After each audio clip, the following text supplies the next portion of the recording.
Hello दोस्तों, नमस्कार। स्वागत है आप सभी का आज की वीडियो में। तो आज दीपावली है दोस्तों, और दिवाली की आप सबको हार्दिक शुभकामनाएँ। और आप अच्छे से पढ़ाई कर रहे होंगे और अपनी पढ़ाई पर ध्यान देते हुए आगे बढ़ते हैं।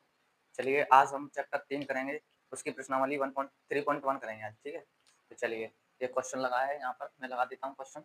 आप क्वेश्चन को देखिए, मैं बोर्ड पर लिखूँगा नहीं, क्वेश्चन दिखेगा आपको। तो क्वेश्चन को देखिए और चलिए इन क्वेश्चनों को सॉल्व करते हैं। तो देखते हैं। तो इसमें कह रहा है, आफ्ताब अपनी पुत्री से कहता है कि 7 वर्ष पूर्व मैं तुमसे 7 गुनी आयु का था, अब से 3 वर्ष के बाद केवल 3 गुनी आयु का रह जाऊंगा। क्या यह मनोरंजक है? इस स्थिति को बीजगणितीय एवं ग्राफीय रूपों में व्यक्त कीजिए। तो दोस्तों देखिए कैसे करते हैं। आफ्ताब, यहाँ पर हम वर्तमान आयु मानेंगे दोनों की। तो माना दोस्तों, क्वेश्चन नंबर 3, क्वेश्चन नंबर 1 है। क्वेश्चन नंबर 1 प्रश्नावली जो है तुम्हारी 3.1 है, ठीक है? इसमें माना आफ्ताब की वर्तमान आयु x है दोस्तों, और उसके जो पुत्र है, जो उसकी आयु, जो उसकी पुत्री है, पुत्री की वर्तमान आयु मानेंगे 22, ठीक है? दोनों की मैंने वर्तमान आयु मान ली है। अब कह रहा है इसमें, आफ्ताब अपनी पुत्री से कहता है 7 वर्ष पूर्व, तो हमें 7 वर्ष पहले जाना है। पूर्व का मतलब अब से वर्तमान आयु से 7 वर्ष पीछे की बात चल रही है। तो हम पीछे जाएंगे, तो हम दोनों की आयु में से 7-7 घटाएंगे। तो देखिए, आफ्ताब की x है और पुत्री की y है, तो दोनों में से 7 घटाएंगे, तभी तो हम पीछे जाएंगे 7 वर्ष पीछे। अभी तो वर्तमान x और y है, दोनों में से 7 घटाने पर ही हम पीछे जाएंगे पास्ट में। तो अब 7 वर्ष पहले जाएंगे तो 7 घटाएंगे, ठीक है? अब आगे कहता है, तुमसे 7 गुनी आयु का था, 7 वर्ष पूर्व जो था ये 7 गुनी आयु का था। तो पहले दोनों को बराबर करेंगे, बराबर किया मैंने। अब ये कह रहा है कि आफ्ताब 7 गुनी आयु का था, तो हमें आफ्ताब की जो पुत्री है उसे 7 गुनी आयु का करने के लिए 7 से गुणा यहाँ पर करना पड़ेगा, ठीक है? दोस्तों देखिए, बराबर का साइन कहता है कि दोनों पक्ष बराबर होने चाहिए।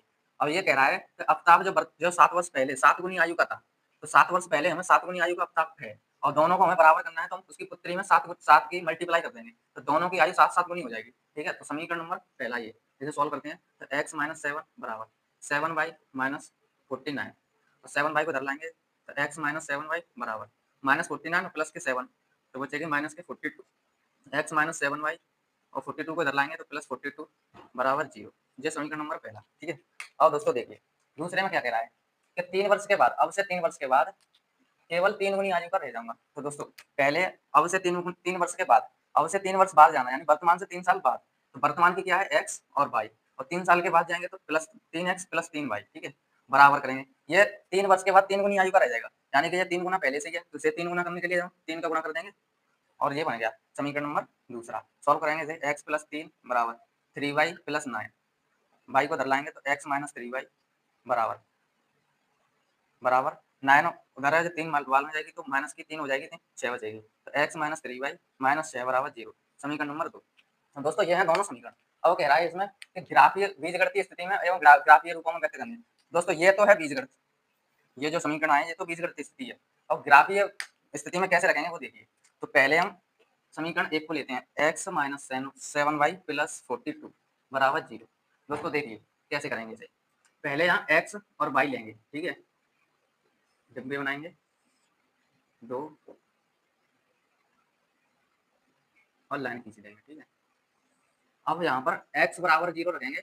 अब मैं समीकरण में x बराबर 0 रखूंगा। देखो x बराबर 0 यहाँ रखूंगा तो 0 माइनस के 7y प्लस 42 उधर जाएगा, बचेगा क्या, 0 माइनस 7y प्लस 42 बराबर 0। तो माइनस के 7y बराबर माइनस के 42, माइनस से माइनस कटेगी, 7 से 42 y बराबर 6 आ जाएगा, ठीक है? यानी कि x बराबर 0 रखने पर y बराबर 6 मिलता है मुझे। ऐसे ही अब मैं y बराबर 0 रखूंगा, जैसे ही मैं y बराबर 0 रखूंगा तो x बराबर 42 आएगा, तो 0 y बराबर 0 x बराबर 42, ठीक है दोस्तों? और ये आगे समीकरण 1 के। अब हम समीकरण 2 से, समीकरण 1 से और समीकरण 2 से, 2 से देखिए कैसे करेंगे। तो 2 से समीकरण 2 को रखेंगे, x माइनस 3y माइनस 6 बराबर 0, समीकरण नंबर 2 है। ऐसे ही यहाँ पर मान रखेंगे x और y के। जैसे ही मैं x बराबर 0 रखता हूँ तो क्या आएगा, y बराबर ये 0 हो जाएगा, माइनस के 3y बराबर प्लस के 6, तो y 3 से 6 कटेगी 2 तो y बराबर माइनस के 2 आएगा, x बराबर 0, ठीक है? ऐसे ही y बराबर 0 रखूंगा मैं, y बराबर जैसे 0 रखूंगा 3y 0 हो जाएगा, और माइनस के 6 उधर जाएगी प्लस के 6, तो प्लस के 6 हो जाएगा y बराबर 0 रखने पर, और ये दोनों हो गए। अब ग्राफ बनाते हैं दोस्तों, ग्राफ बनाते हैं ऐसे, ये x ये y अक्ष होता है, ये x ये y और ये x, ये पॉजिटिव होता है, इधर पॉजिटिव मूल बिंदु होता है 0 प्लस 1 प्लस 2 +3 +4 +5 +6 ऐसे चलता जाता है। यहाँ पर -1 -2 -3 -4 -5 यहाँ पर भी -1 -2 -3 -4 -5 ऐसे चलता जाएगा। ऐसे ही ऊपर +1 +2 +3 +4 +5 +6 ऐसे चलता जाएगा, ठीक है, +7। अब इसमें रखेंगे मान। तो दोस्तों इसमें कह रहा है कि x बराबर 0 पर, तो x बराबर x अक्ष 0 पर यही हो जाएगा, x बराबर 0 और y बराबर 6 है, तो 6 पॉजिटिव है तो पॉजिटिव 6 यहाँ पर आएगी, ठीक है, तो हम यहाँ पर पॉइंट लगा देंगे।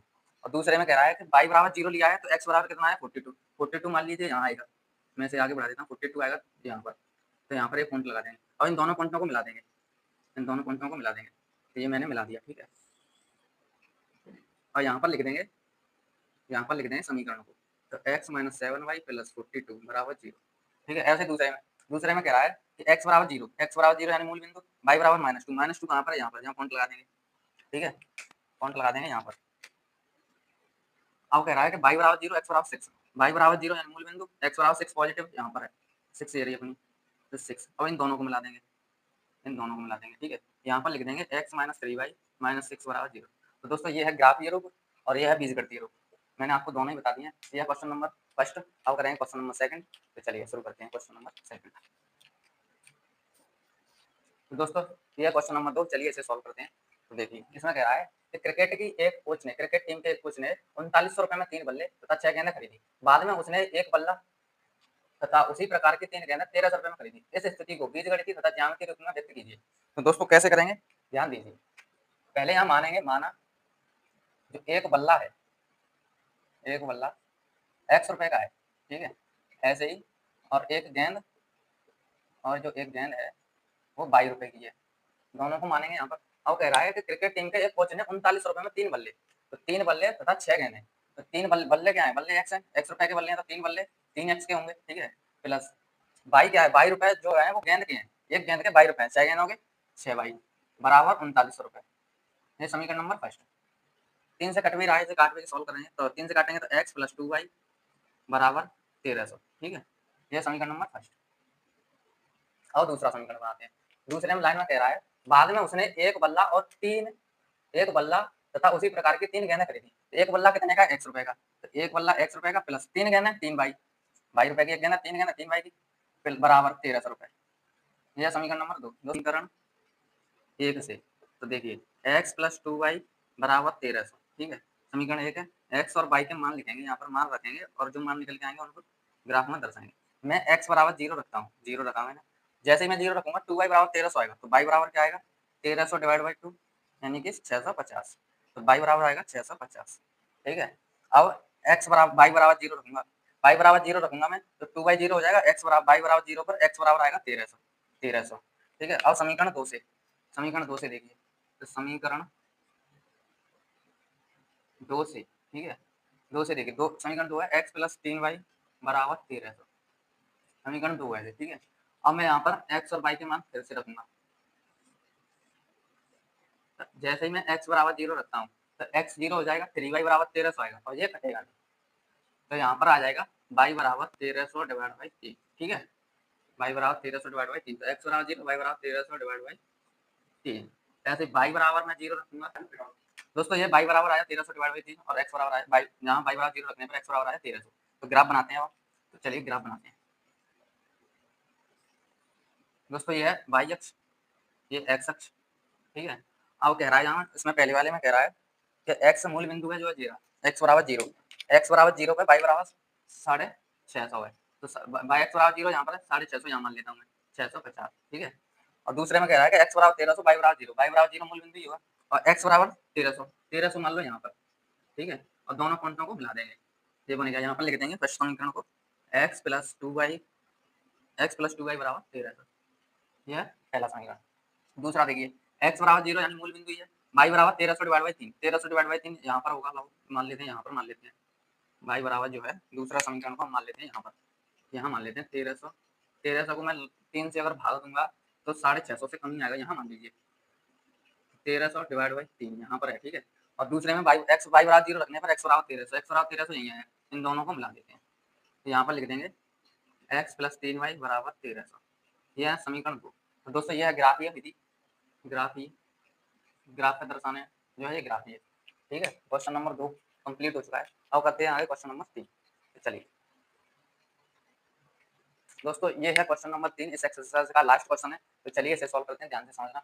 इसमें कह रहा है कि 2 किलोग्राम सेब और 1 किलोग्राम अंगूर का मूल्य किसी दिन 160 था। 1 महीने के बाद 4 किलोग्राम सेब और 2 किलोग्राम अंगूर का मूल्य 300 रुपए हो जाता है। ऐसी स्थिति को बीजगणितीय तथा ग्राफीय या ज्यामितीय रूप में व्यक्त कीजिए। तो देखिए कैसे करते हैं। मानेंगे पहले यहाँ पर क्या है, 1 किलोग्राम सेब का मूल्य और 2 किलोग्राम अंगूर का 1 किलोग्राम अंगूर का मूल्य। तो ऐसे मानेंगे कि माना 1 किलोग्राम अंगूर जो है, अंगूर का मूल्य x रुपए है तथा 1 किलोग्राम सेब का जो मूल्य है, सेब का मूल्य 22 किलोग्राम है, 22 रुपए है। ठीक है, ये x रुपए और ये 22 रुपए। अब चलिए वो बनाते हैं इसके समीकरण। ये कह रहा है 2 किलोग्राम सेब, तो सेब हमने क्या, सेब का मूल्य कितना है x, सेब का मूल्य माना है 22। ठीक है, और 1 किलोग्राम सेब का मूल्य 22 है, 2 किलोग्राम का 2y प्लस ऐसे ही 1 किलोग्राम अंगूर, 1 किलोग्राम अंगूर का मूल्य माना है हमने x, तो प्लस x बराबर कितना है, टोटल है 160। दोस्तों ये है समीकरण नंबर फर्स्ट। समीकरण दूसरा बनाते हैं। दूसरे में कह रहा है कि 1 महीने के बाद 4 किलोग्राम सेब, सेब क्या माने हैं 4y, बाई माने हैं, और 1 किलोग्राम सेब का मूल्य 22 है और 4 किलोग्राम सेब का मूल्य 4y प्लस 4 किलोग्राम सेब, 2 किलोग्राम अंगूर, अंगूर क्या माने हैं x, तो 2x बराबर जो है वो 300 रुपए है। बराबर कितने रुपए हैं, 300 रुपए। ये समीकरण नंबर 2। ये है दोस्तों दोनों समीकरण जिनका बीजगणितीय रूप ये है। अब हम करते हैं ज्यामितीय रूप। ज्यामितीय मतलब ग्राफ में व्यक्त करने हैं। तो दोस्तों समीकरण 1 से तो 2y, समीकरण 1 को लिखेंगे 2y प्लस x बराबर 160। यहाँ पर x और y की वैल्यू रखेंगे। ठीक है, एक बार x को 0 रखेंगे, एक बार y को 0 रखेंगे। जैसे ही मैं x बराबर 0 रखता हूँ समीकरण फर्स्ट में, x बराबर 0 रखने पर 2y बराबर 160 होगा और y 2 से 160 कट जाएगा, तो y बराबर कितना आएगा, y बराबर आएगा 160 डिवाइड बाई 2। तो x बराबर 0 पर y बराबर आएगा 80। ठीक है, ऐसे ही y बराबर 0 रखेंगे, 0 रखने पर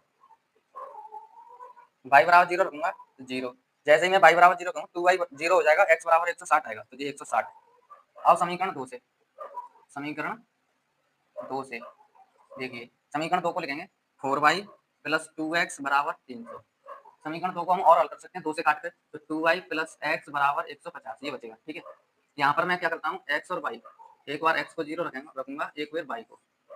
ठीक है, तो x बराबर 0 रखूंगा मैं, तो y बराबर क्या आएगा, जैसे ही मैं x बराबर 0 रखूंगा तो 2y बराबर 150 होगा, तो y बराबर आएगा 75। x बराबर 0 पर y बराबर 0 रखने पर क्या आएगा, y बराबर 0 रखूंगा 2y 0, x बराबर 150, 0 और 150। ठीक है, इसको ग्राफ पर दर्शाएंगे पहले की तरह, जैसे हम करते हैं x बराबर 0 y बराबर। ठीक है, एक ग्राफ बनाएंगे, इस ग्राफ पर बिंदुओं को दर्शाएंगे। तो दोस्तों देखिए पहले में क्या कह रहा है कि x बराबर 0 पर y बराबर 80 आया है, तो 80 यहाँ मान लेते हैं हम, ये है 80, ये है 80। ठीक है, और y बराबर 0 रखने पर x बराबर 160 यहाँ मान लेते हैं, दोनों को मिला देंगे। दूसरे समीकरण से x बराबर 0 पर y बराबर 75, 75 यहाँ आएगा। ठीक है, और 0 रखेंगे y बराबर तो 150 यहाँ आएगा, इन दोनों को मिला देंगे। तो दोस्तों ये है दोनों पॉइंट। इस पॉइंट को लिखेंगे हम, पहले हम x, y लिखते हैं, यानी कि पहले x अक्ष के जो बिंदु होते हैं उसको उसे लिखा जाता है, फिर y को। यहाँ पर x कितना है 160, y कितना है 0, तो इस बिंदु को लिख सकते हैं हम 160, 0। ऐसे इस बिंदु को लिख सकते हैं 150, 0, 150, 0। ऐसे यहाँ पर y को, इस बिंदु को लिख सकते हैं 0, 75, क्योंकि y का मान 75 है जो बाद में लिखा जाता है y। यहाँ पर लिख सकते हैं 0, 80, 80।